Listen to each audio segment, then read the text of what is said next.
Movies, real indie movies and popcorn. Real indie movies, independent movies, real independent movies and popcorn. Hey, welcome to the Real Indie Podcast. My name is Brian Steinberg. I'm your host of this show. We have a special guest today, and I don't know if you get your name right. It's Andre Seewood. Is that right? Yep, Andre Seewood. Okay, cool. So I can give you this introduction, but I kind of want, you know more about what you do and your whole scope of work. Seems like you do a lot of stuff. So let's tell us who you are, and what you do. I mean, you do a lot of stuff. So just give us a little summary of some of the work that you do, and just talk about you. Okay, my name is Andre Seewood. I'm an independent filmmaker and independent writer, and I write on film, and I also make films occasionally, but mostly I write on films. I'm I don't know, Wayne State, getting my master's degree in French because I want to eventually make a film in French, and of course teach film in French also. So that's me in a nutshell. Okay, cool. So well, I mean, what really attracted me to talking with you is your book. So Hmm. let's talk a little bit about the book. It's called Slave Cinema. Is Right. that correct? Okay. Yep. Just talk a little bit about the book, and I'll ask you some questions about that. And Okay. so tell us about the book and how it came about, and I don't know, just a little bit about that. Well, originally I'd written another book. My first book I wrote was Screenwriting into Film: Forgotten Methods and New Possibilities, and it talks about screenwriting from the perspective of a filmmaker, and all the things it takes to all the ingredients it takes to try to make a good script.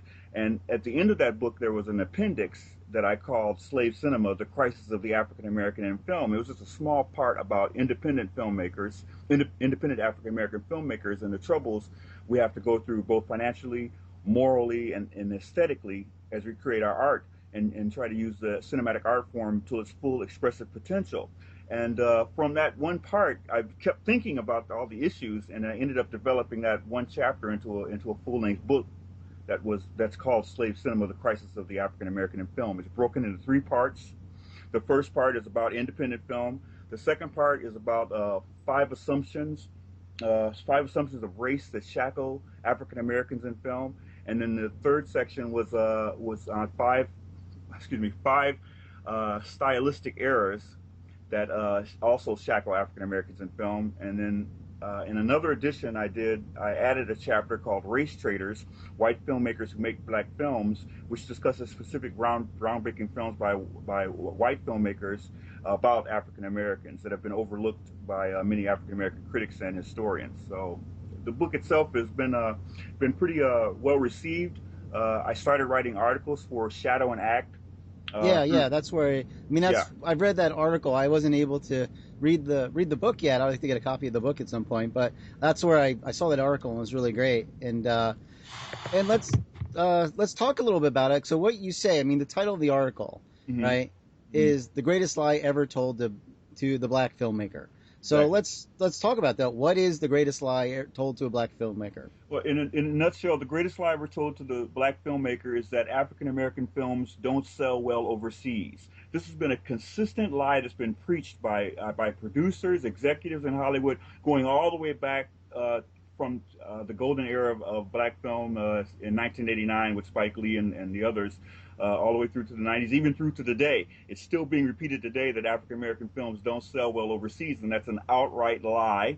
It's a lie that has swindled many African American filmmakers from their foreign licensing rights. As we all know, most American films make the majority of their profits overseas, and but African American filmmakers are told that their films won't sell well overseas, and many foreign movie buyers from European countries such as France or even Sweden and other countries continue to repeat this lie because the idea that there aren't people of color all over across the globe, including a large continent called Africa that I know about.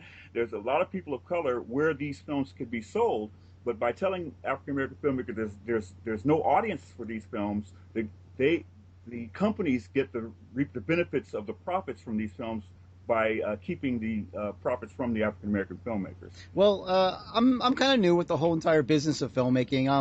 I'm basically a film student right now Hmm. and going to community college and working on doing my first film. So I don't know all these ins and outs. So explain for us a little bit about these foreign licensing rights. Because when I look at a film, for example, we just pick a lot of different films. Go to Box Office Mojo, right? You Right. mentioned that in your article. Right. And when you see a film, African American film, or a non African American film for that matter, Iron Man, right? Perfect Right. example. Right. You look at that, and what we're talking about is domestic box office and foreign box office, right? Right. So Exactly. if you look at a movie like Iron Man, for example, a recent movie just out, it did roughly 30, maybe 40% of its box office in the United States. It did 60% overseas. Right. Okay. Exactly. And Exactly. you look at those numbers, yeah, you realize that it did good here, but it really made its money. Obviously, you're talking 60, 70% Hmm. overseas. That's the big market. So if the African American filmmakers not getting that as part of their total box office, it limits the availability of films that can be made by an African American filmmaker. I think that's what you're saying, right? Exactly. Because that money, that additional money that's made overseas goes back into the development of films. It goes into the filmmakers' pockets. It goes into the development of films, and it goes into the development of screenplays. Because a lot of Hollywood films take sometimes up to 5 years to develop before they're actually produced. But because African American filmmakers are not allowed, are segregated, deliberately segregated from that market, the studios get that money, and they don't put it back into African American filmmakers. They just keep it. So Yeah, so okay. it Now, becomes a problem. I guess I'm trying to understand this because if they've already made the film, they Right. already have this product. They already spent the money. They spent, let's just say, $30 million, and they made a film, and they got decent box office, say in the United States. Good, healthy box office. Why, why wouldn't they just want to make more money and distribute in other countries? Why would it be zero foreign? I mean, that's the one thing I don't understand, and maybe you can explain that to me because they already Oh, made it. They already spent the money. Why wouldn't they want to make another 20%, 30, 40%, whatever box office? Is there something about? Well, well, tell me if there is quote a conspiracy or not, I don't want to use that. I use the word sorry. If there is something to this that I'm not seeing, please explain that to me. let me explain it to you because I want to make sure that we understand the nefarity, the unfairness of what's going on. They're telling the African American filmmakers that there's no market for their films. Therefore, you sign away your foreign licensing rights, thinking that they would be worth nothing. But on the other side of it, they do release your film overseas, and they get the money. They don't split it Okay. with you. They don't share it with you. And I can tell this to be true because since I speak another language, since I speak Francais, French, I'm able to watch the French videos, watch the French rap artists, and I saw a video of a rap artist. It was what do you call it, a real time, real TV kind of thing that they were doing, and he was repeating the dialogue from Menace to Society by the Hughes brothers, word for word in French, which lets me know that the film was dubbed and they were able to see it over there. But the Hughes brothers were not privy to this. You know what I'm saying? What Okay. I'm saying is the movie studios are distributing the films overseas. They're just not allowing the African American Oh, filmmakers to participate in that. Uh, so yeah, when you look at the Box Office Mojo, for example, right. website, I'm just using it as an example because they seem to track all of this, and I'm just gonna pick one at a random, right? I got a whole bunch kind of right here, right? Really big movie that was out last year, right? Think Like Right. a Man, right? Directed by Exactly. Tim Story. Right. What was interesting about Tim Story, of course, he did a bunch of other movies, Mm-hmm. right? Mm-hmm. That Mm-hmm. I mean, if you kind of look at his thing, he did like Fantastic Four, and he Right. did Right. Taxi and Barbershop, and in certain movies like um, I'm just gonna look at it. I'm taking a second to look at it real quick. But for Taxi, for example, right? Mm-hmm. $25 million budget, starred Queen Latifah, and it did 46% overseas. For some reason, like Right. that one seemed to get a decent foreign. Also, actually, I mean, that movie's kind of interesting too because that was a remake of a French movie. Exactly. So it's like Exactly. kind of it's almost like was written to Well, be like made in shown in France too because it was very. I think it wasn't just a French movie. I think it was a successful yeah. franchise where they did several taxi movies. But Think Like a Man, for example, huge Mhm. movie last year. People were very excited about it. I see 4.7% Right. foreign box office. Yeah. It was $4.7 million in foreign box office. But I'd like to Yeah, interject. I'd like to interject here that yeah. prior to my article, they weren't releasing any of the numbers for the African American movies. I mean, the ones specifically made by African American filmmakers and specifically directed towards an African American audience, they weren't releasing the foreign box office numbers. If you go to Box Office Mojo and look up a couple of older or more high profile African American films, you see that the foreign box office numbers are nil. Usually, Yeah, I don't see any. Right. After my article, then Think Like a Man, they show you the box office and they showed you specific countries. I think it was South Africa and the UK. And they showed you that amount, which shows you that there is an audience for African American films. So but the problem with Think Like a Man is that we don't know if Tim Story or any of the other participants got any money from that. We don't know if he actually participated in those foreign licensing revenues. So my point is, as an independent filmmaker, let's take Jim Jarmusch for an example. He pre-sells his movies in the foreign markets to get the money to produce the movies. I as an African American filmmaker, are challenged against that because the notion of that our films don't sell well overseas precludes me from getting that ability to pre-sell my movie in foreign markets because of that lie. Even though there is and that's the disadvantage because, as we know, Jim Jarmusch is a very idiosyncratic, very talented and brilliant cinematic artist who tries all sorts of different narrative styles and different images styles and editing styles in his films. See, because of the foreign money, he's allowed a wider margin of error between the profit and budget of his films. Whereas I, as an African American filmmaker who is segregated from the foreign market, I don't have that extra margin of error. So my films have to be made strictly for budget, strictly for profit. I have no artistic. If I do anything, any flair that's going to shake or challenge my audience, I'm losing millions and millions of dollars.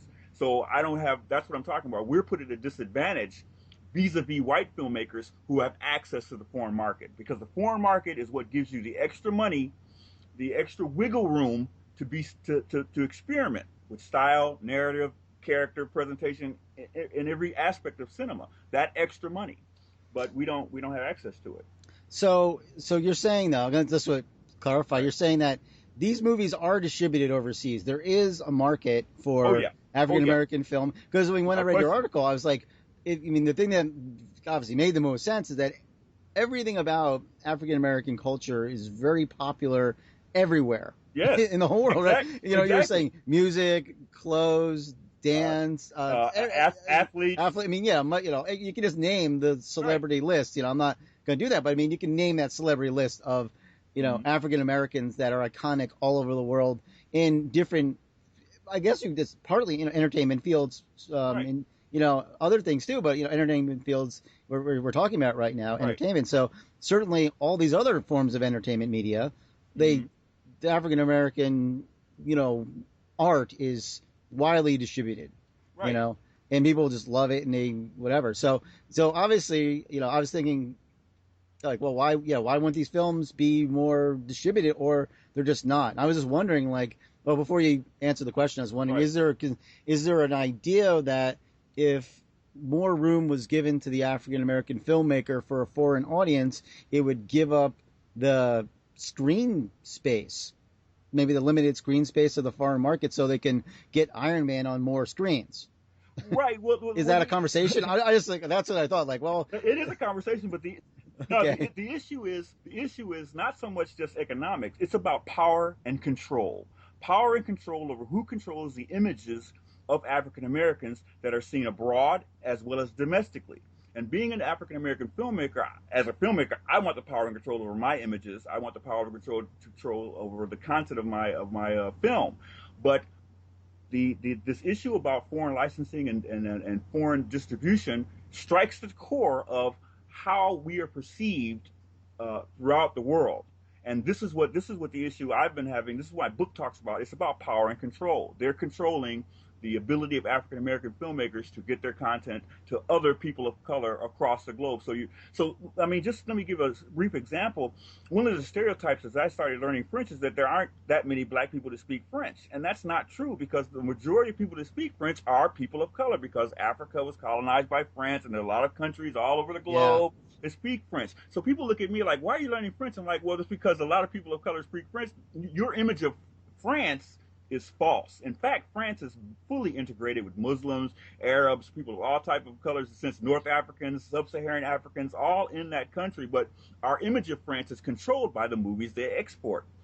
So this, because this strikes at the core. Even in Germany, there are African Americans, or not African Americans, but African Afro-German, we might want to call them, in Germany, because after World War II, many of the black soldiers, well, just put it blankly, had sex with the white females there, and they're biracial children of African descent in Germany. And this is shown in the great filmmaker Rainer Fassbinder. If you know any of his work, Fassbinder is one of the great post-war German filmmakers, made over like 30, 40 films in 20 years, and then died in 1982. He shows this in his movies. Can you tell us like the most popular of his movies that we might know? The most popular movie is The Marriage of Maria Brahm. That's the movie that gave him a big international success in 1982, I think, or 1981, if I'm not mistaken. And it shows the beginning of that film actually deals with an interracial relationship between a German woman who was prostituting herself and an African American GI. And you can see that whole relationship as it goes through the movie, I think up until half of the movie.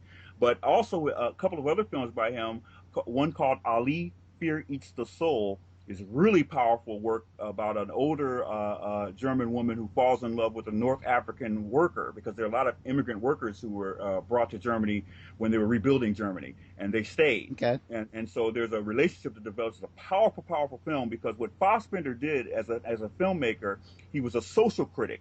He was striking right at the core of post-war Germany and showing people in West Germany they still held on to some of the Nazi beliefs about racial cleansing and purity or whatever. They still had on to that. And his movies, although melodramatic, set in a melodramatic genre, still showed that. But a lot of us, in fact, if I could just go a little deeper with Fassbinder, my chapter on race traders, white filmmakers who make black films, centers on one of Fassbinder's most powerful films called Whitey, about a black servant who murders the entire white family he works for and runs off with a white prostitute. This film was made in 1969. It was not ever released. It was shown at the Berlin Film Festival. They thought it was too dangerous, but it's available now on DVD. It's called Whitey. It's a knockout film. He really gets down to the core of African American identity, servitude, and what it means to be oppressed. Because one of Fassbinder's themes is that we all oppress one another. No matter what race or color or class, there's some form of oppression that always exists. So in any case, the film was not distributed, and so the African American audience here in America never got a chance to see it, nor did the African German audience get a chance to see it either until very recently, until I think 2002 or whatever. The film was made in 1969.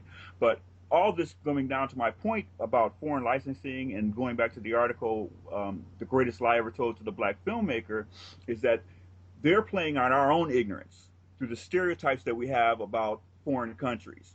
You know, the image of France as a white country was I don't know how true it was. It was stopped being true back in the 60s, or maybe if it ever was true. So in this instance, by playing on that ignorance, they were able to convince the African American filmmakers not to argue aggressively to get their foreign licensing rights, because what's the point? If I argue my foreign licensing rights, you're going to rescind my distribution contract. You see what I'm saying? Yeah. I really held at the point of a gun, so I'm going to go ahead and sign it just to get my film released domestically and keep me from getting any money foreign in the foreign markets. And again, I want to bring up Jim Jarmusch because he features prominently in my book. He's the filmmaker who's kept his singular independent vision by selling his films first in the foreign markets and then to the domestic market. So he's had a long, illustrious career of very, very kind of different kinds of films based on this model, this business model. Well, I mean, that's not necessarily unique to him. I mean, there's a lot of even today there are these huge, big. I mean, I remember the Avengers. Speaking, I guess I know why I'm talking about. Right. Robert Downey is kind of a lot, but anyway, these are the biggest movies of today. So I remember the Avengers was released, say, in India or somewhere else first. Had huge box office. Basically, they paid their bills overseas first, and then they came to the United States. And right now, I mean, the reason why, the big reason we're talking about this specifically too is because international markets even becoming larger. Larger than they were in the 80s or 90s. The conversation now is somewhere between 70 and 75% of your total box office will come from your foreign. It's becoming a lot larger. I mean, there's a lot more people in a lot more countries than just the United States out there, and they're consuming our media, and you can do incredibly well. In fact, Iron Man, if they never even distributed here, I mean, let's use it as an example, it would have been fine. They would have done $800 million overseas. Right. They could have just not even shown it in the United States and still been pretty happy with their return. Exactly. The United So, States is an afterthought at that point for all the money they're making overseas. Exactly. I mean, Uh, if the African American filmmaker could say the same thing, that'd be incredible, right? Like, hey, I made this huge box office overseas, whatever. Forget the American market, for example. If you're getting this by that, is there a conversation, for example? Well, okay, let's bring it back to today. okay. So what's going on today? Tell me a little bit about the state of African American cinema today, especially with what the issues we're talking about today. Well, with your book, and also, I don't know. We just talk about filmmakers, for example, some of the African American filmmakers out there now that you like, and maybe what's going on with this issue as well. Well, I get into trouble every time I try to do this because they have a chokehold over African American filmmakers right now. Of course, the filmmakers making the most money right now is Tyler Perry. Yeah. But his films are really weakly written and just really sort of standard comedy fare. And it's amazing, as I wrote in one of my pieces, not the Well, one. I guess the That's, question, but, though I don't want but to cut it, but the question I have, I mean, I guess about him, because he's very popular. I know there's a lot of other filmmakers out there. He seems to stand out a lot as this success story. He does pretty big, although he doesn't get a lot of foreign box office like we were talking about, it seems like he's catering most to the American audience. I look at his films, right? So it's that. I guess I was curious. Is there a difference in Tyler Perry's work and, say, Eddie Murphy's work? Like him doing The Nutty Professor. Is that similar? Because I feel they're kind of a similar character. well, Eddie Murphy's more of an international star. I mean, his movies, do get international just based on the size of his star status. My problem with Tyler Perry is that because the white Hollywood executives, or the white-controlled American entertainment industry, as I call it, because they think of black films as one singular genre. It doesn't make a difference whether my film is a science fiction film, whether it's a comedy, whether it's a hood gangster film. They think of black films as one singular genre. So that when Tyler Perry releases a movie, he doesn't have any actual competition from any other African American filmmakers at the same time. Now, someone took me to task when I said that. They said that no one would release Avengers next to Wolverine at the same time. But that model is disingenuous, because you think of those are typical films that are going to be released. They're going to be spaced out. But in terms of Tyler Perry, to see how good he is, you'd have to release this film next to another African American filmmaker. So we'd have a choice. Okay. You know what I'm saying? And that way we can know whether his films are actually good or not. What they're doing with Tyler Perry is they're clearing the way, and they let his film play for 2 or 3 weeks with no other African American competition to wrangle it or to compete against it, and he gets his $60 million almost every time he releases a Medea film. Anyways, some films it hasn't gotten that much, but anytime he does a Medea film, he gets like $60 million back. And so it's unfair, and unfair in the sense that we don't know if it's actually good. I mean, in terms of if the audience is actually choosing this, or they have no choice because his film is the only one that's out.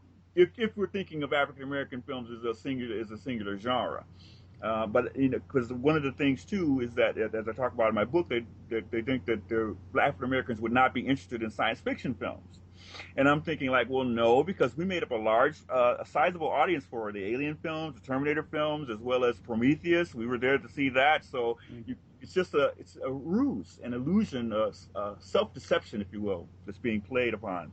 So, well, I mean, Will Smith is the sci-fi, Exactly. I mean, he's the lead character. I mean, almost all of his movies are. I mean, just go down the list, right? He got one of his biggest breaks in science fiction movie, Independence Day. So yeah, it's a bit disingenuous to hear certain executives repeat these. Well, I just gonna call them lies. I'm not even gonna call them self-deception. This is outright lies. I'm like, it's just a way to keep power and control over African American filmmakers. And I'll tell you when this all started. This notion of wrangling in African American filmmakers. It goes all the way back to the LA riots. It goes back to the riots and the release of Minister Society. And then, if people don't know, in that movie, Minister Society, there's a prison riot scene that they had to take out. because Okay. they were so worried about, after the LA riots, that they weren't going to, there was just going to be too much going on. And from that point on, they started to shrink the amount of African American movies they were making and the kinds of African American movies they were making because of that fear that the LA riots unleashed upon the executives in the Hollywood era. And you can tell this because you can go back to Mickey Rourke. Mickey Rourke let the cat out of the bag when he said that the reason why the riots are taking place because filmmakers like Spike Lee and John Singleton and rap artists are inciting the audience. And I think Spike Lee really took him to task about making that comment. But that was a little peek inside of Hmm. the conversation that was going on in Hollywood at the time about the riots. They're blaming it on the black race, and then that in turn turned towards filmmaking, and that's at that point they started to curtail the types of African American movies that were coming out, and we're at the situation we're at now with just Tyler Perry and even Spike struggling to get his movies done, although he is working on the Old Boy right now, the remake of Old Boy, which I don't know how that's going to turn out, but Now, talking about Tyler Perry, though, do you think that it's because of Oprah's involvement with Precious that became such a big movie? well, Precious was done by Lee Daniels, and yeah, you're right. Well, Lee well, Daniels, excuse me, Tyler Tyler Perry. Oh, championed that when he yeah, at the film exactly. festival. He's like, "This Yeah, has got to come out," and that I mean, at least that's the story behind it, right? And then Oprah yeah, helped exactly. helped the partner with it. I mean, it's certainly not a Tyler Perry movie. No, it's not. I mean, Well, I don't know. I Maybe mean, it is. he kind of puts his name on it. Okay. I mean, I okay. really at ours to speak. I saw that movie in theater. I thought it was the worst piece of drivel I, I've I seen in a long I time. haven't seen But yeah, I haven't seen every movie, so I can't really speak to every single one of these movies. I just but I'll tell you this: Lee Daniels' follow-up film, The Paperboy, with Nicole Kidman and Matthew McConaughey and that other guy, whatever, was really really good. And I was so shocked that I had to eat crow when I saw that movie, and I realized that he's really a great filmmaker because that Paperboy, The Paperboy, is the one that came out I think last year, was really really well done, way far better than Precious. I can't even believe it was made by the same director. So that's how good it was to me, anyways. From the cinematography to the acting to the music selection, everything. He really struck a note with that movie. But with Precious, you're right because Tyler Perry and Oprah assigned their names to it. The movie was able to get onto a number of screens, a wider number of screens, so that the movie could be successful. But not all of us are as lucky to get those two names. Just well, yeah, I mean, yeah, sir, just Oprah Winfrey like signs right. on your film. I guess that means a lot for a Uh, lot of things. So you're in at that point, then you there's no turning back. So it's a difficult to measure when you've got those type of names behind your film. So so I'm just curious about it. It's a new movie that's out right now. It's 42, right? right, I mean, and I'm not seeing any. I mean, I don't know if they're either not releasing it or anything like that, but it doesn't have any foreign box office right now. I don't know if it's just I don't know why it seemed like a really popular movie in the United States. It's about an iconic African American athlete. I don't know if these movies do well overseas. Sports, internet. I don't know. I mean, baseball is popular, right? In other right. countries, I'm not sure why that hasn't taken off yet, or it's kind of what Well, you were saying as well. well, Harrison Ford's in that movie too, so it possibly might get a foreign release. We don't know. I mean, it seems like it should have been released overseas just simply because Harrison Ford is in it and he's an international star. I don't know, but those kind of biopics don't interest me that much because they're pretty flat. I mean, it's just as flat as Clint Eastwood's biopic about Hoover. I mean, you're going back in time to capture the past, and you've got to be able to capture the contradictions of the past. I mean, if you go back at the past and look at it, by toning things down and taking out certain words that are not palatable to us now, you ruin these biopics. There are very few. I mean, very few biopics that have really got my interest because they try to keep the rough contradictions of the past in your face. And 42 is not. I mean, for what I heard about it, again, I haven't seen it, but I have a trusted friend who did so and was telling me about it. I'm not impressed. I'm like, it's not just the use of the N word or the few baseball games that he played, but the character's torment. Of Jackie Robinson's actual inner torment that his wife was privy to. I mean, that's the whole movie, as far as I'm concerned. And so I heard that her part was virtually nil. And so I'm not really impressed by a movie like 42, but I do think it should have some foreign box office simply because Harrison Ford is in it. But as you say, they haven't reported any numbers yet. So, and they don't have to actually. They can keep that money for themselves without actually having to report it. So let's talk about some of the movies that you really like now that you're excited about coming out with African American filmmakers.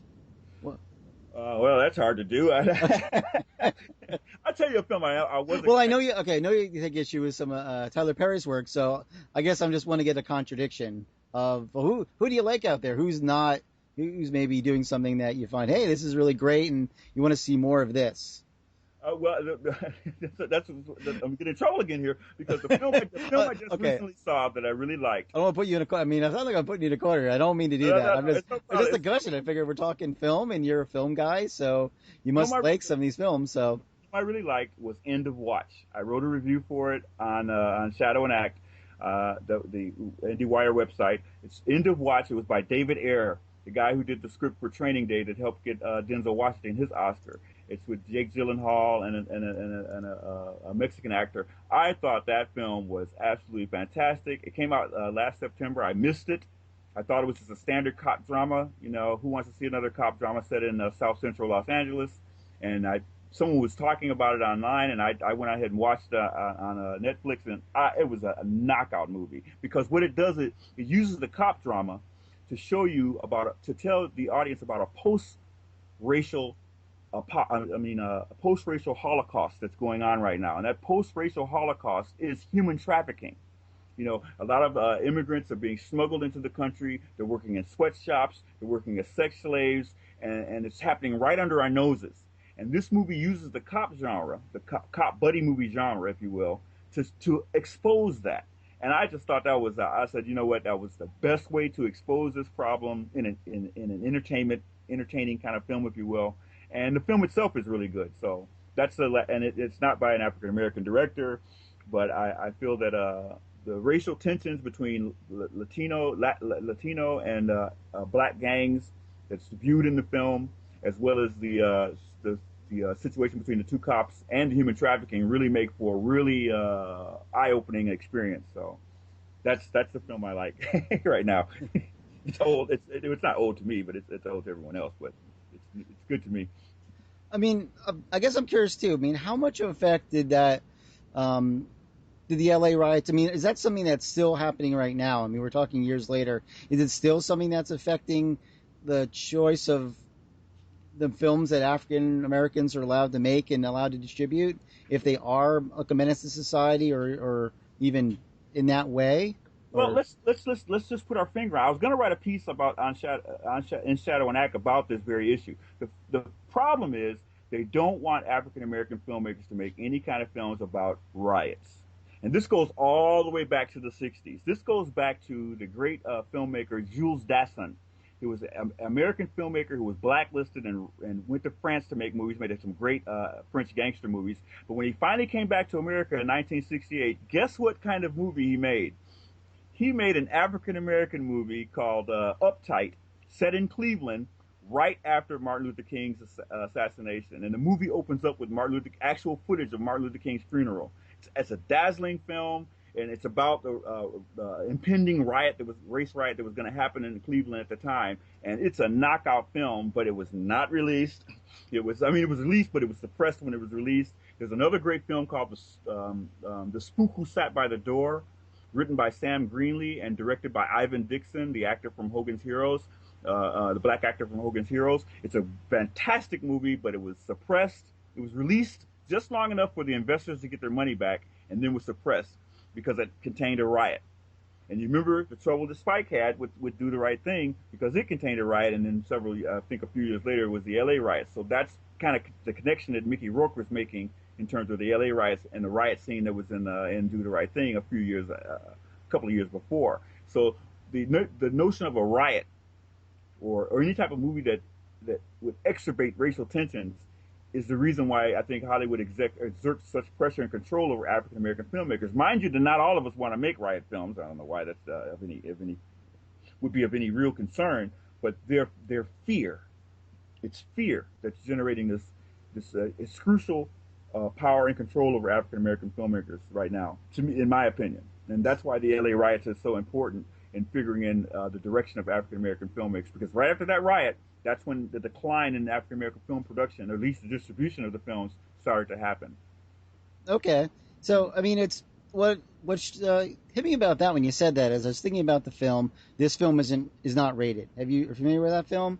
They talk about Oh yeah, the yeah, yeah. rating process and how. Oh yeah. Oh, you Okay. hit it right. I got that in my one of my articles too. In Oh, okay, yeah, yeah. Shadow and Act, I talk about that. Yeah. So yeah, in that film they talk about some of the very, I mean, things that I didn't really know about. But the thing that stood out is how the American military, for example, has a stake in the media that is produced, for example, that depicts the American military. And like, if you did a film that wasn't, say, pro-American, you wouldn't have access to, say, military equipment that would be on use for films. For example, like you couldn't film on a battleship, you can't use certain things, and it would mean that you probably couldn't make your film because they would say, hey, you want to just film here on this battleship? Sure, for free. But if it wasn't a pro Right. military message, and also they would also have other things about, I don't know, Catholic values, for example, or certain things. They would have people Uh, from the clergy there. So I was thinking about that film, and I was thinking about what we're saying here is there sort of a PR wing of the big sort of global American movie industry that wants to depict, America as being this really nice, I don't know, I'll say Disneyfied, well, but yeah, it's a Disneyland. You're right. this place that isn't like what you're saying, that isn't something that would have, say, an African American riot in a city, that Right. that is just, in thinking that too. I mean, you would think that, say, a very almost benign Tyler Perry movie would be very popular because it's just this kind of light, fun thing, right? You're like, Exactly. so Exactly. Medea, we can just import Medea, and everyone's like, hey, everyone loves Medea. He's Mhm. fun, right? So, Exactly. I mean, I guess I was wondering about that. Do you think that um, there is something there about African American film that isn't always a positive story? The story of African Americans isn't, there's a lot, it's very complex history there. It isn't always this rosy picture. So I guess in trying to say a rosy picture about America, if our films are PR, do you think that's a factor in this foreign distribution? Without question, it's a factor. But I think that this is where it falls on the independent filmmaker to have a level of artistry and a level of artistic commitment to circumvent that censorship. And you have to do that by looking at certain genres where you can hide your message. This is a quote from the great French filmmaker Robert Bresson. And Robert Bresson said, "Hide your messages, but so that people can find them." And this is just a small quote from a quote of aphorisms he made about filmmaking. Robert Bresson is one of the great French filmmakers. All the great artists that you love probably admired Robert Bresson films because they're really intricate and powerful films. But my point here is that you've got to be able to. Let's take a Kubrick, for example, which Doctor Strangelove. That movie, it's just outrageous. But he filmed it on military locations with the blessing of the Air Force and everything, and it's really a subversive movie against war, filmed at the height of the Cold War. So he did it by putting it in the genre of a comedy, and by putting Okay. it in the genre of a comedy, he's able to hide the message, but so that people can find it. So the same goes true with what I was talking about, End of Watch by David Ayer. There's a message about a post-racial Holocaust. That Holocaust is of human trafficking, but it's hidden within a cop buddy movie. You see what I'm Okay. saying? So Yeah. the independent filmmaker, if you want to make the challenging film, the ones you think is really going to blow people's minds, you've got to hide your message in a genre that people don't really think would blow their minds. That's the way you do it. And Yeah. this goes Okay. back to it. There's a German film made in the 1950s about a biracial German child. This is a German film. It's called Toki, I think is the name of it. And it just follows the life of this biracial child as she's living in a white German family or whatever. And it's set as a melodrama, which is the really hot genre at the time in the 1950s. But that message about what does a biracial child do in Germany, especially after all the horrors and atrocities of World War II and the racial cleansing and all the ethnic purity and all that stuff, really resonates. The message is hidden within a melodrama. So my message, if there is a message here, a takeaway point here, is that we as independent filmmakers have to be more artistically committed and and think higher about how to hide our messages so that we don't get censored. You know what I'm saying? Okay. Sometimes suggesting something is more powerful than actually showing it. That's the key here. So if you want to not be censored by the censor board, like in the movie, this movie's rated R, uh, you want to hide the messages and genres that people don't normally associate as being controversial, if you will.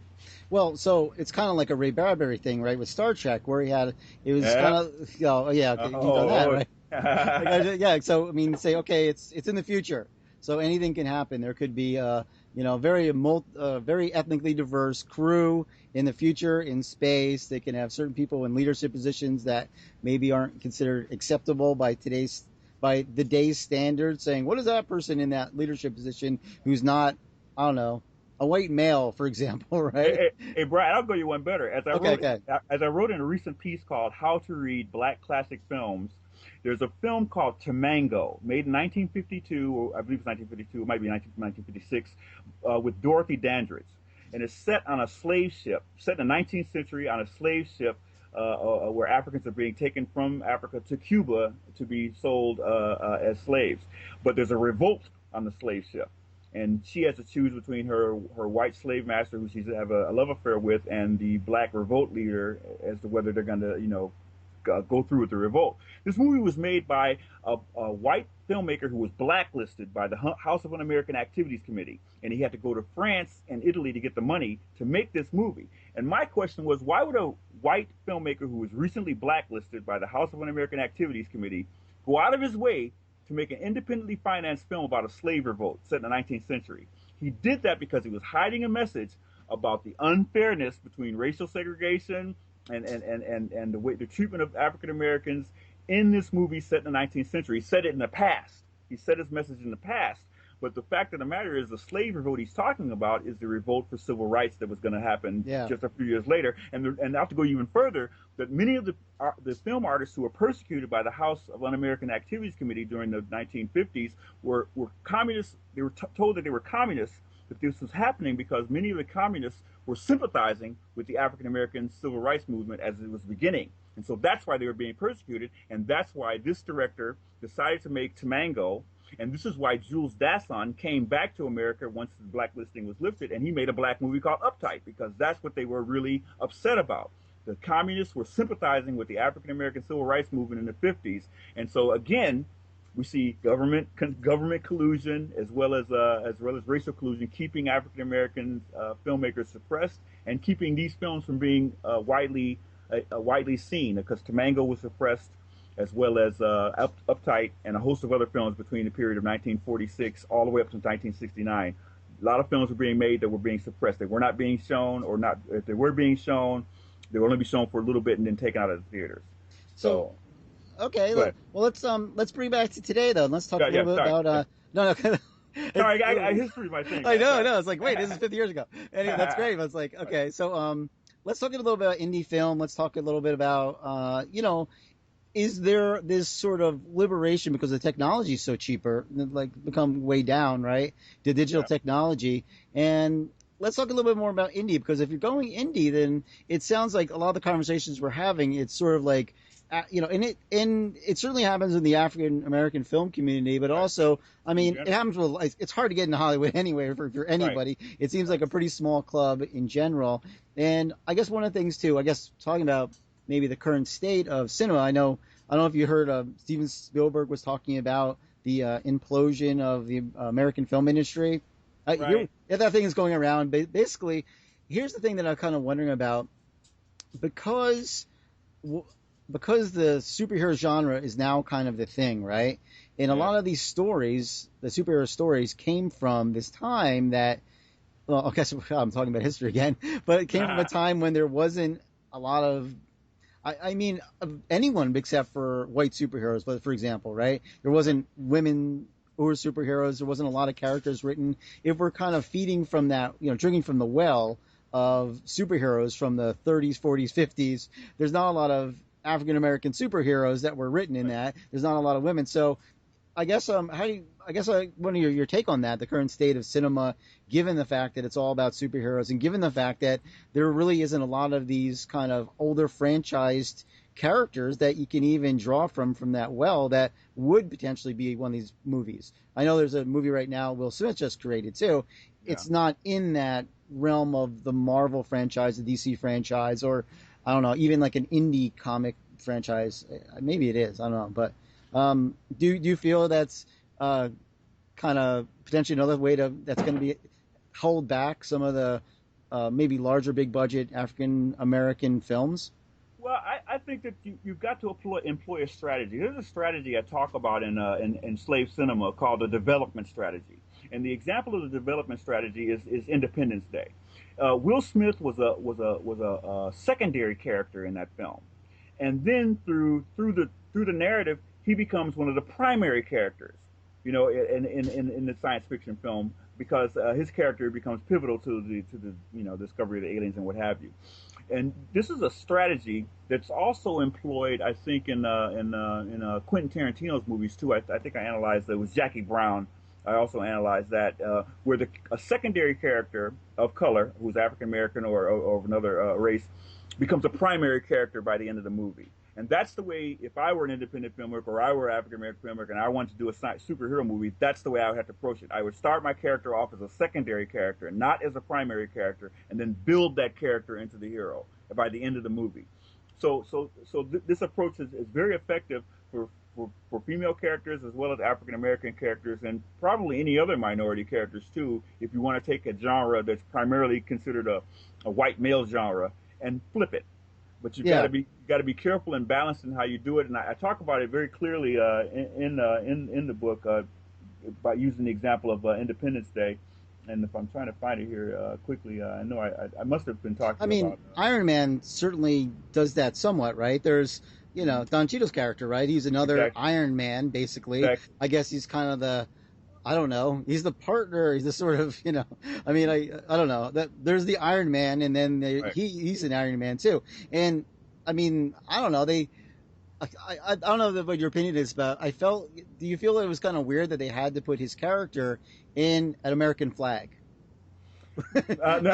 I mean, it's like, so we get an African American superhero, we get an Iron Man, but to make him more palatable, did they have to put him? I mean, do you feel like there was something about that, or am I reading into it? No, I think there's some symbolism. I didn't give that much thought. I was And they so call him excited. like he's like kind of like badass art. He has some kind of more I don't know, Name, slangy kind of nickname, but then but he's Mr. US, Mr. America, or something like that. Iron America. I forgot his name, and I apologize for not knowing that. But I mean, yeah, they take the African American character and they wrap him in American flag.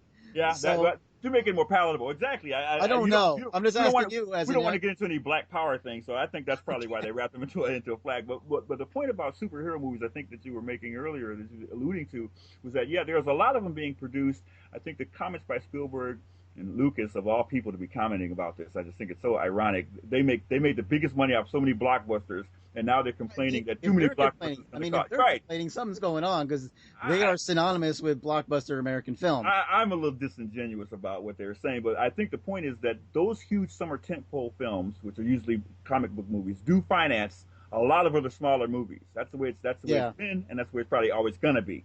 And if a couple of superhero blockbuster movies fail, then Hollywood will just not make anymore. They'll stop, or they'll change the genre or flip it to some other genre that they know they can make a lot of money off of. I don't think we have any fear in the sense of Hollywood imploding. I mean, that happened before with Heaven's Gate back in the '80s, and they survived. And so if it happens again, they'll survive. But my point is that these big, huge summer blockbuster movies do finance a lot of risky, challenging, smaller films and independent films that help them get distributed along the way. At least that's the rule of thumb anyway. So I don't even like superhero movies that much. I think I did actually like Iron Man 2 though.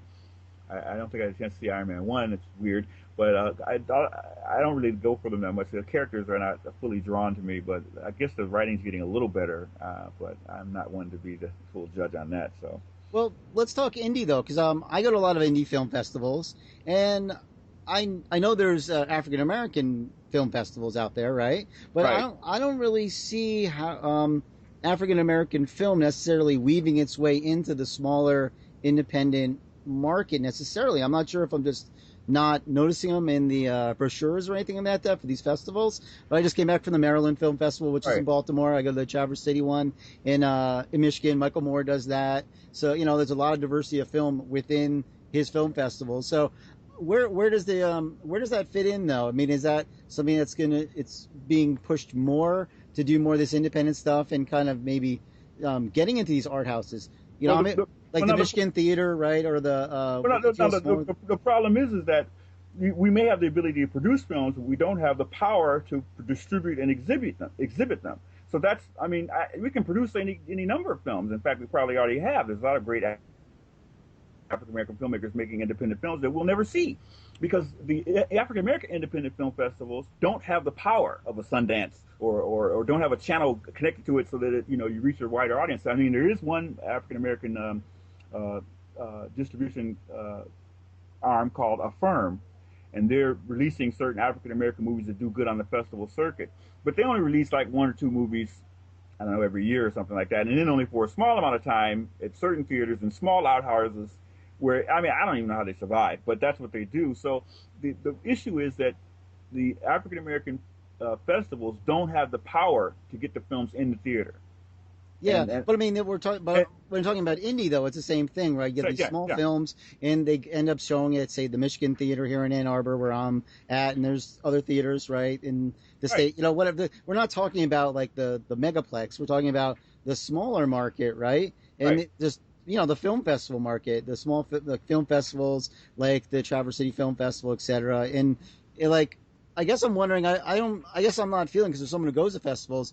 I'm not feeling that push toward that. Is it something that's similar, where it's sort of a genre thing too, where it's just like you go to an African American film festival, you don't go to a film festival and see African American films mingled in there, because I would see, like, hey, if say Menace to Society was playing at the so-and-so film festival, I'd be like, yeah, I want to see, that's, for example, right? Like, if it was on the festival circuit, I was at a festival, I'd be like, oh, cool, that'd be part of my schedule of films to see, and that movie then will take the run of an independent film to show the Michigan, right? There's a lot of the white film festivals they don't have the spirit of inclusion for African American films, because they think, again, that the films are only going to appeal to one singular audience, one singular market. Although if they wanted to be really inclusive, they would put one in anyway, one or two, three or four in anyway, hoping to draw more African American audience members to their festivals.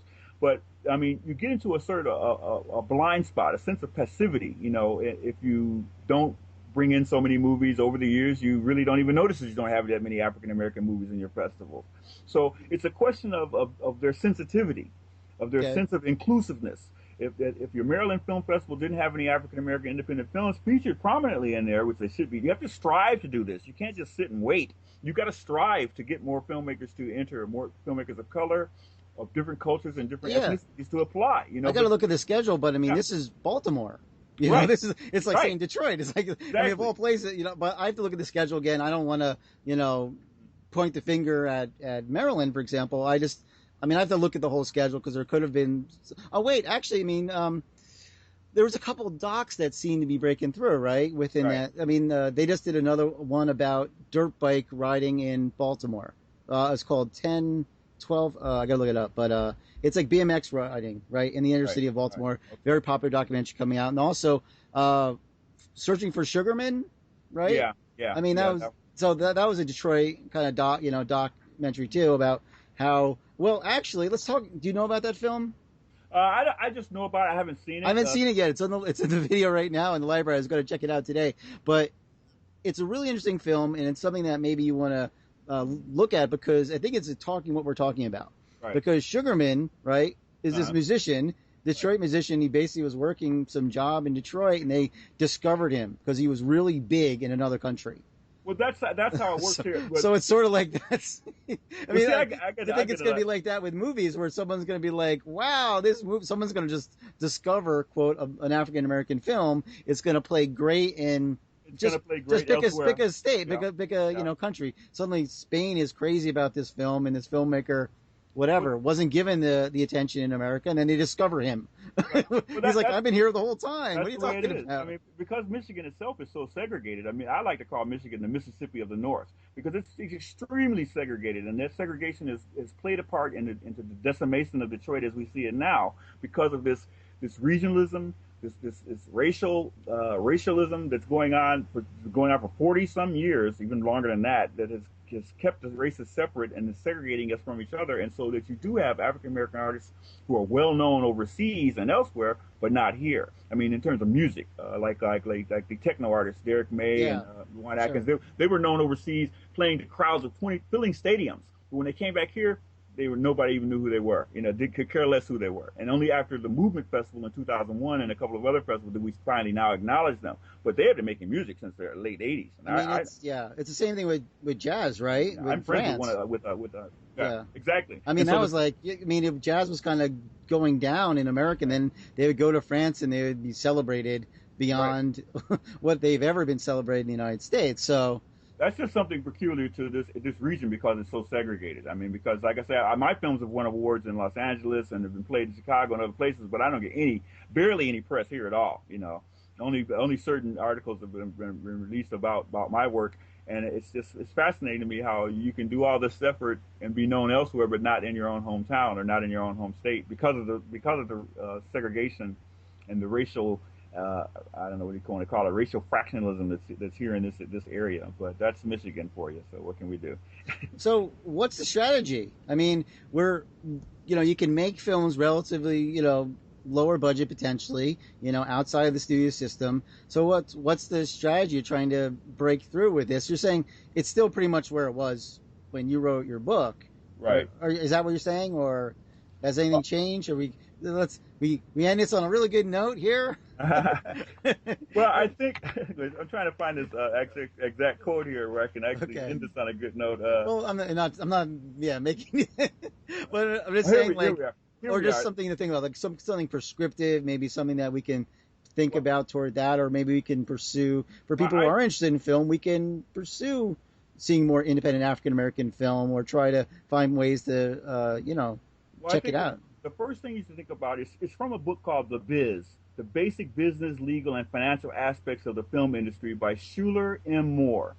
And this is a great book that talks all about the business contracts, how to set them up and everything. But one of the things he says in this book is that don't even start a film unless you have a distribution agreement.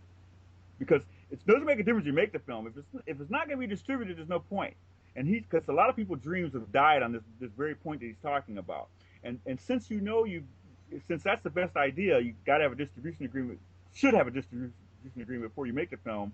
The first thing I would do is try to find foreign financing, which means I've either got to learn a second language or be friends with somebody that knows a second language. But most people do know how to speak English around the world. Hey, I'm just trying to figure out where to point the lights. Now I have to learn another language. Right. Well, it's all right. It never hurts. It never hurts because David Cronenberg is another director who gets foreign financing for his movies.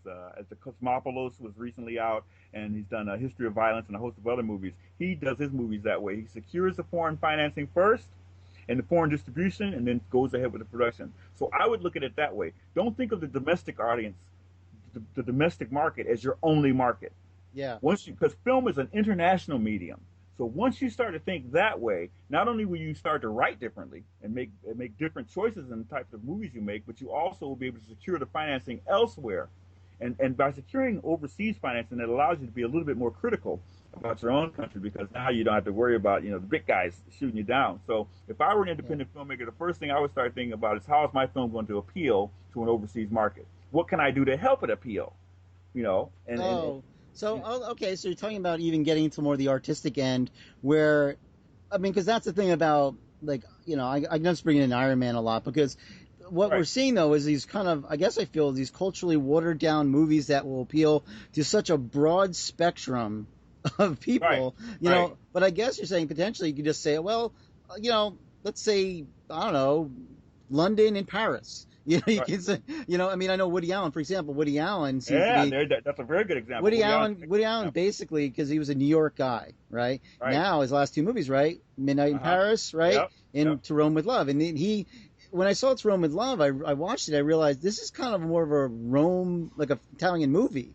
And he was a fan of Italian movies, but it did incredible box office, of course, in probably Italy. So people saw it like, oh, it's a Woody. It's like the people in New York that would see the Woody Allen movie. Now the people in Rome are seeing the Woody Allen movie, right? So so he's the one who's. I mean, I always see him as sort of really interesting, being atop of this kind of weird this adaptivity of independent film, because he's always been a small budget independent filmmaker, even if he's got a few big hits there and here and there. So you're saying that maybe, almost like the time of the when they were, blacklisting filmmakers, just go to France, Right, Is right. that a No, way to do yeah. it? Then you then come back, and Seek, now you seek, establish a beachhead in France, and then you can right. come back to the United States, and then I mean, is that what you're thinking about? Because you're going Well, to no, no. learn French. Well, not only that. Well, that's what I'm doing. But what I would say for them, you can secure financing from these other countries and still make your movie in your native tongue because Okay, they're financing it. They want to see what's going on here. So they'll finance it to see to they'll finance an international filmmaker and import it to their country. So it's not like you have to learn the language to do the financing. I'm doing it for specific reasons. But if I were just going to make an independent film, I would be immediately doing everything I could to seek international financing because the domestic market is going to hold you back, literally. I mean, based on the movies they're all going to see, the Iron Man, I don't want to make anything like Iron Man. The other yeah, thing I would like to keep in mind too is this is going back to say like Roman Polanski. Roman Polanski made The Ninth Gate with Johnny Depp. But he wasn't allowed. The movie takes place in New York. It starts off in New York before it goes international. But he wasn't allowed to set foot over here on U.S. soil. He'd be hauled back into jail for those child molestation charges. So he digitally inserted shots and images behind windows of the New York landscape. And okay, so I thought it was really fascinating because it's a different use of CGI. It's CGI not to create a whole world, but CGI just to add accents to make it seem as if the guy is in New York or in a different country or whatever. And it's very skillfully done in the movie. And so if I were an independent filmmaker and I got international financing, I would do the same thing, except I would skillfully place, shots of images of Paris or images of another city and place it skillfully so that it would look like the person was in another city before they came to America, if that were the case.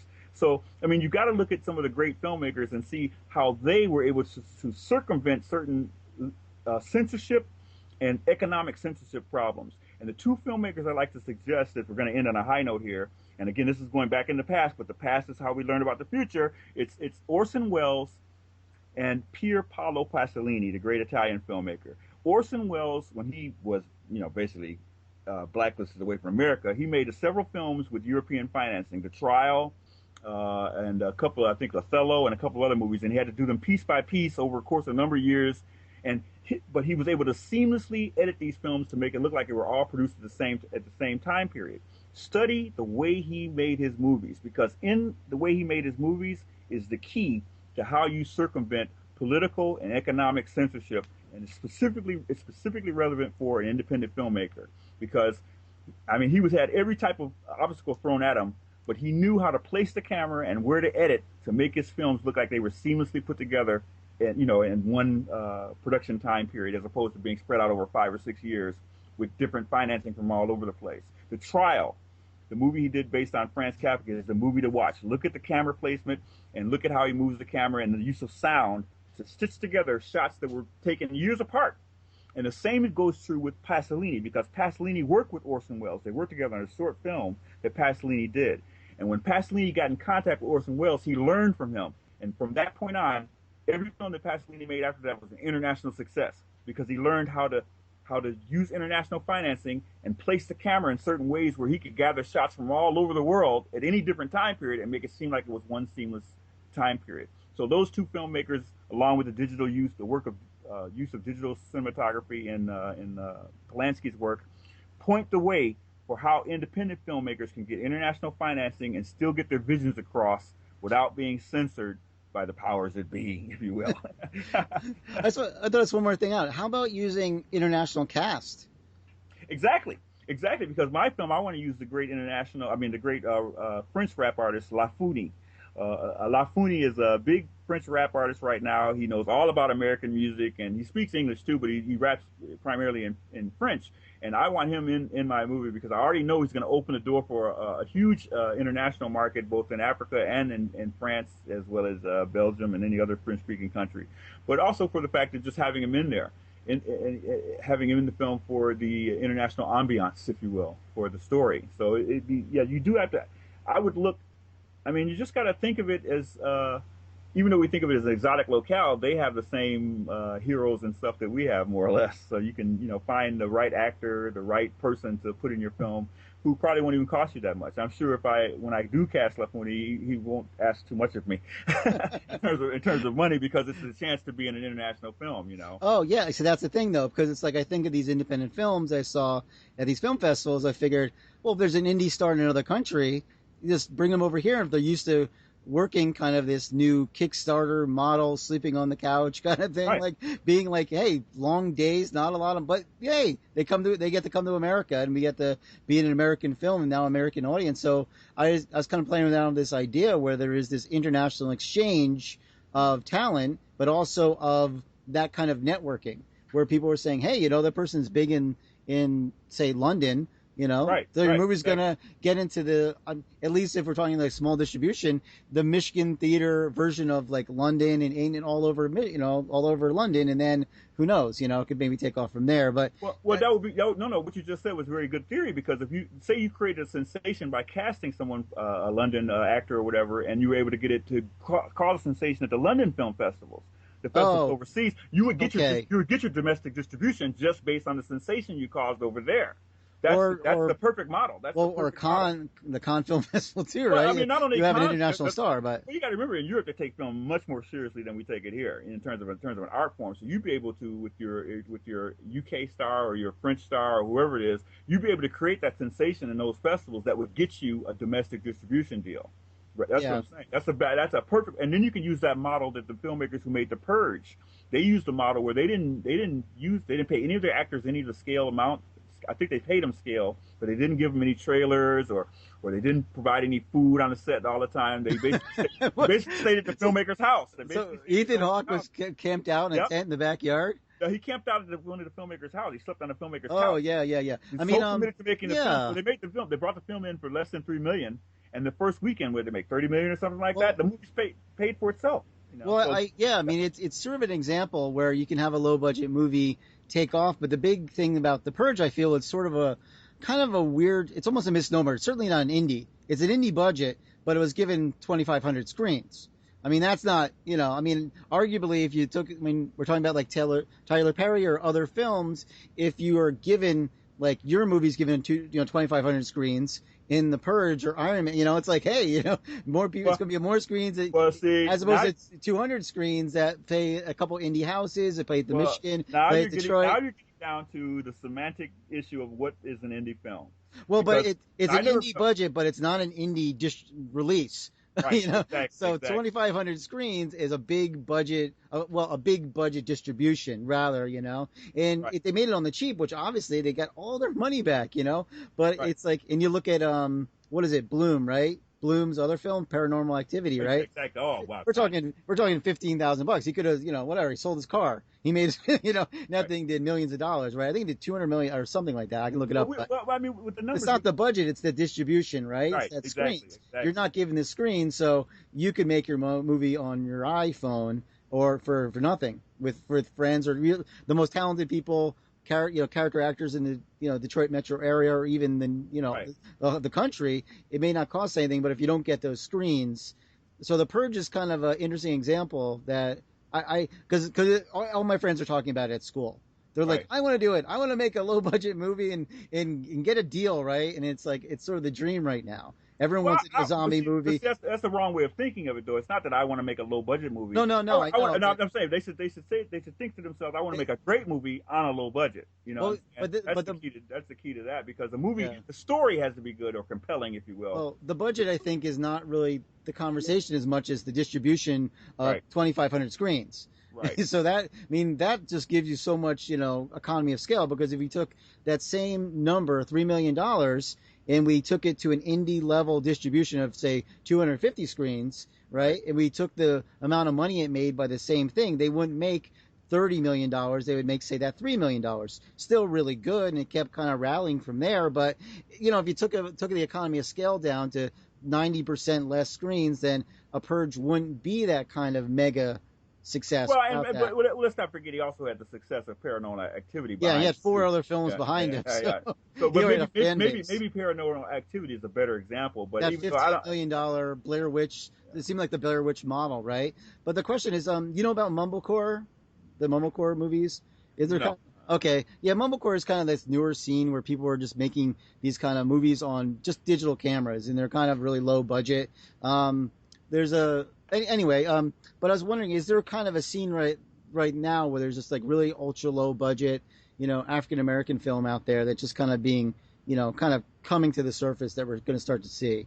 like Well, no, that. I think it's out there. It's just difficult I mean, you go to different black film festivals in San Francisco and the one in Yeah, LA, and I mean, the films are there. They're just not prominently promoted, either because the subject matter is too risque, or maybe they think the content is too challenging. That's one of the main problems that I also address in my book, the first chapter about independent film. Independent film is about being challenging. It's yeah. about making heretical statements in your film that challenges us. I don't want to go see an independent film that I could see as a Hollywood movie. I want to see something that, I know they couldn't have made this movie by Hollywood. There's a character to it. But for African Americans, since we only think of film, since a lot of us, I shouldn't say all of us, but a lot of us only think of film as a commercial enterprise, a profit-making enterprise, the artistic aspect of it is suppressed or thrown out of the window. So that when we come to independent film, we're just thinking of how much money we're going to make. And to me, that's the wrong attitude to have. It's what kind of film am I going to make? How is this film going to be different and compel? The difference can make it compelling. You know what I'm saying? I'm talking John Cassavetes and all the great filmmakers from the 70s who made these great films that were compelling that got them noticed. Whereas Okay. we make a film, we try to make it so that it's as close to Hollywood as possible to get noticed. Whereas the contrast for many white filmmakers, they try to make a film that's different as possible to get noticed. This is like Christopher Nolan. This is Memento, a film that was done in reverse with a character who had, Yeah, yeah. amnesia or short-term memory loss.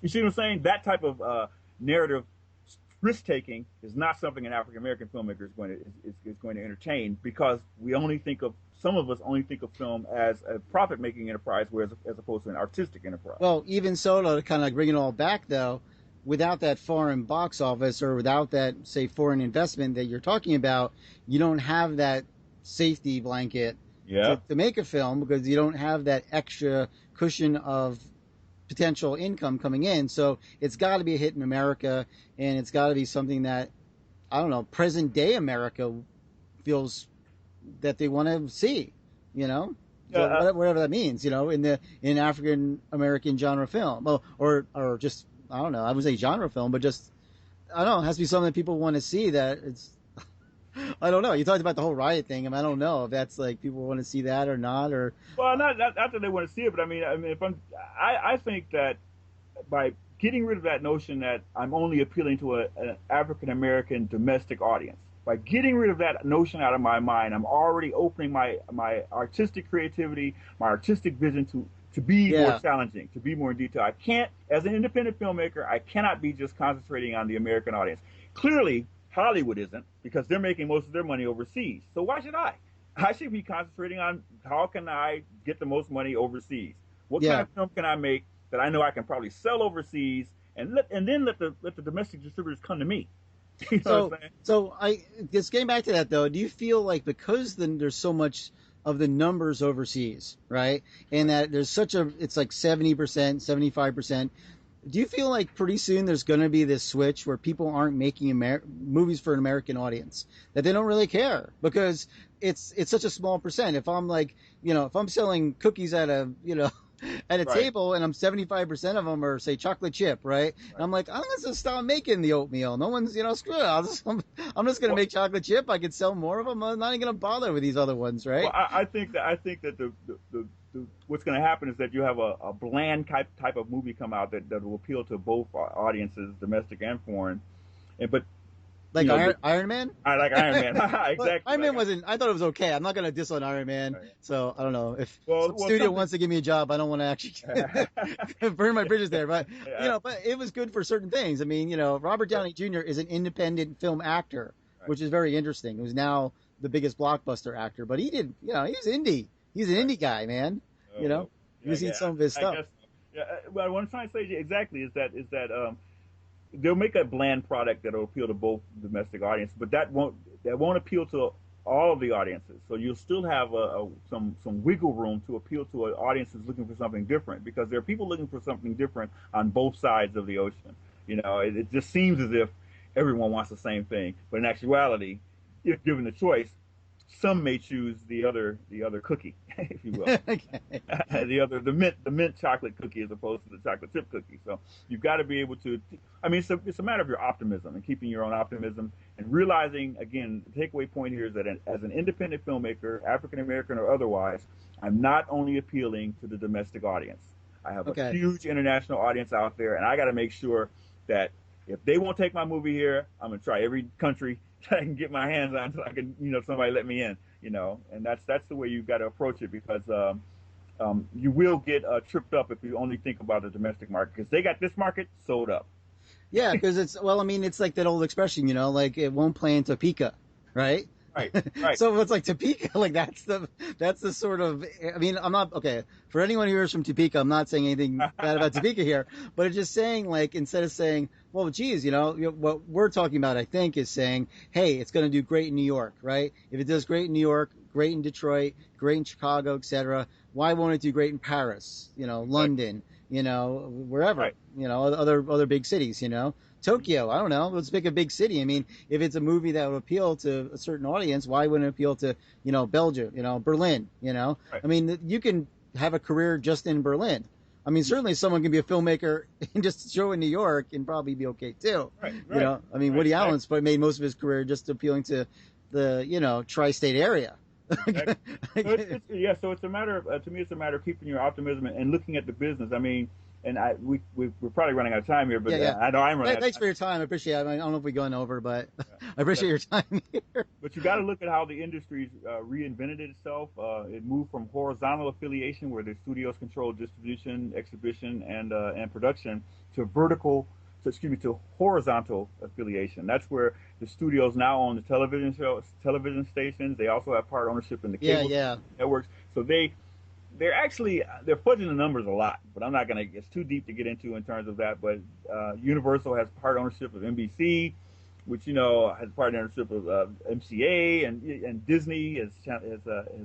ABC. Well, Fox has yeah. Fox. So they're not spending as much money as they make it sound. Because when you run a commercial for your say John Carter, the movie that flopped for Disney on ABC, they're not actually paying for that.